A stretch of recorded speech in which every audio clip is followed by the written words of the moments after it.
In the previous sessions, I took you on a whirlwind tour of the key schools of psychology, injecting fresh blood into this discipline and turning psychology into an increasingly prestigious field. In this session, let's discuss the current state of psychology. As a practitioner in the field of psychology, I have witnessed the growing influence of this discipline, especially in the last decade or so. I remember when I first entered university, finding psychology books in bookstores was not as easy, mostly tucked away in a corner of the humanities and social sciences section. Now, psychology consistently claims a spot on bestseller lists. Psychology departments in universities have shifted from being niche to popular, and we unconsciously apply many psychological concepts in our daily lives, such as intelligence, cognition, emotional intelligence, and the unconscious. For a discipline with just over a century of history, this is undoubtedly a significant achievement. However, I have some concerns about the popularity of psychology. With such a vast academic system gaining immense influence, does it truly provide greater assistance to people, or does it lead to a certain level of confusion? As mentioned at the beginning of the course, psychology has 4 fundamental tasks, and when it becomes popular, these tasks can lose their original essence. In this session, I will discuss several challenges I have observed: diagnostic positioning, dogmatic associations, boundless acceptance, and imposed changes. Let's start with the first challenge, known as diagnostic positioning. What is diagnosis? It is a medical term where doctors identify a patient's problems based on specific symptoms. With the terminology of psychology, we can diagnose at any time and place. For example, during an argument, we might label anyone we find disagreeable as mentally ill. While this term is incorrect in a medical context, its intent is clear. Whenever we encounter a problem, we can attribute it to an individual's psychological abnormality. The diverse theories in psychology provide us with numerous theoretical weapons. If willing, one can find a psychological problem for anyone. There's a joke in the psychology counseling field: if your client schedules a consultation for 4 o'clock and arrives before 4, it indicates a people-pleasing trait. If they arrive after 4, it suggests resistance to change. If they arrive exactly at 4, you can discuss their perfectionism and obsessive-compulsive tendencies. The intention of this joke is to mock the various serious concepts in psychology. However, today, psychology has become an authoritative discipline, and these once whimsical psychological terms have transformed into personalized judgments. My entrepreneurial friend, for instance, received a diagnosis from psychology claiming his ID was not powerful enough. He agreed with this diagnosis and asked me how to strengthen his ID. It left me somewhat puzzled. We learned about the concept of the ID in the psychoanalysis session. It's Freud's assumption of a primitive desire buried in the unconscious. If we relate it to entrepreneurial drive, it might make some sense.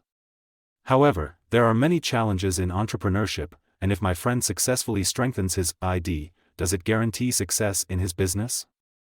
Psychology is becoming increasingly popular.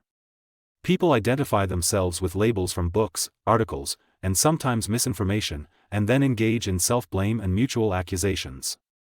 Does this really help them live better?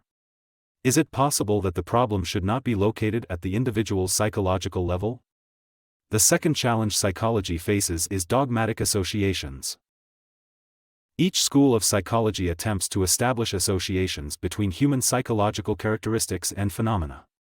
For example, if you are unhappy, why is that? Psychoanalysis would say it's due to your defense mechanisms, shaped by childhood experiences and unconscious conflicts. Behaviorism would argue it's a stimulus-response pattern. Whenever you're unhappy, you gain attention from others. Humanism suggests it's because your feelings have not been unconditionally positively regarded.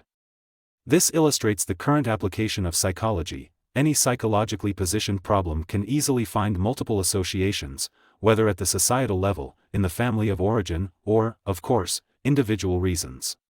But all these associations evade a crucial question: how probable are these explanations? Regardless of how certain each explanation sounds, psychological associations are mere correlations, indicating a possible connection between one thing and another, or perhaps relevant to a subset of people. However, these possibilities are often misused, making it seem like one thing inevitably leads to another, even creating a moral pressure: what must be done and what should not be done. Some psychologists in the past believed that the cause of autism in children was parental neglect during infancy. I've met many parents of autistic children who felt deep guilt because of exposure to such theories. Today's research has proven that autism is primarily associated with genetics. However, is there evidence that a child somewhere was neglected by parents? There must be. In fact, any parent, with enough effort to recollect, can likely remember a moment when they overlooked their child's needs because no one can be meticulous in caring for their child at all times. These seemingly plausible dogmas often bring unnecessary harm. Many parents believe in these baseless associations and live half their lives in self-blame. After discussing positioning and explanation, let's look at the third challenge, known as boundless acceptance. A part of psychology aims to accept characteristics that cannot be changed, fostering better self-understanding and understanding of others. While this sounds easy, we often find ourselves confused about what we should accept. You might recall that psychoanalysis made a significant contribution by helping us accept the dark side of human nature. Humanism, on the other hand, believes that unconditional acceptance can lead a person to higher levels of need. Influenced by these ideas, acceptance has become a politically correct way of dealing with psychological issues. It makes sense for parents to accept a child's emotions, but parents might also tell a child, "We are first-time parents, inexperienced."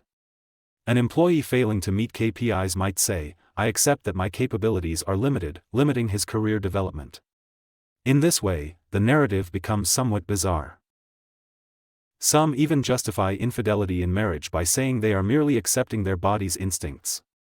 In recent years, as psychology has defined an increasingly diverse range of psychological characteristics, acceptance has been misused. The boundaries between accepting oneself and self-indulgence are becoming increasingly blurred.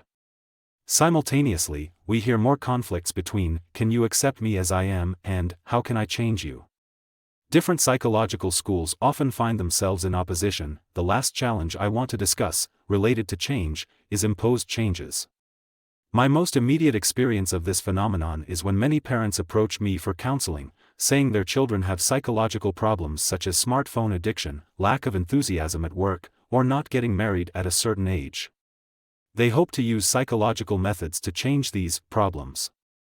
As an outsider, it may be apparent that this is a form of imposition. Even if there were methods to transform the individual, it would still go against their will, using psychology to manipulate and control someone's life. However, beyond this, sometimes even acknowledged needs may not be genuinely heartfelt. For instance, people often ask me, "I don't like socializing, and I want to change. What should I do?" This seems contradictory. If you don't enjoy socializing, why do you want to change? I ask them, "What do you want to do with friends?" They often can't answer, and their ideal life is to be alone, reading, playing games, activities that bring them comfort. However, they worry if this is a kind of illness, whether they have an avoidant personality or social anxiety disorder. This is what we discussed earlier, diagnostic positioning. At the same time, they constantly hear voices telling them, "You need to overcome this state, expand your social circle, it's beneficial for both life and career." Consequently, they start wondering, do I have a problem? Should I seek change? In today's world, various psychological change programs abound. Leaving aside their effectiveness, their promotion often creates a misunderstanding that everyone is like clay, ready to be molded into any desired shape. As a result, people may blur the boundaries of their true selves, much like in a place where cosmetic surgery is advanced, everyone only thinks about having a celebrity face, forgetting their original appearance. Are we neglecting our inherent personalities in the psychological changes we seek? So, facing those who seek my help, I always ask repeatedly, do you really want to change? Do you genuinely feel that you are not good enough? Is it possible that these are influences from psychology, voices you are imposing on yourself? In summary, the development of psychology to this day has created a powerful and complex system, bringing about 4 challenges. Authoritarianism in diagnostic positioning. Dogmatic associations between phenomena. Excessive demands in the name of acceptance. Disregarding individual will in the process of change. To sum up these challenges in one sentence, this discipline has become too complex, too authoritative, and too powerful. We must be careful to ensure that such immense power is used for our benefit rather than being consumed by it. Today's topic is, do you feel that psychology has brought you more help or more confusion? Feel free to share your story with me. In the next session, we will discuss how the field of psychology can respond to these challenges.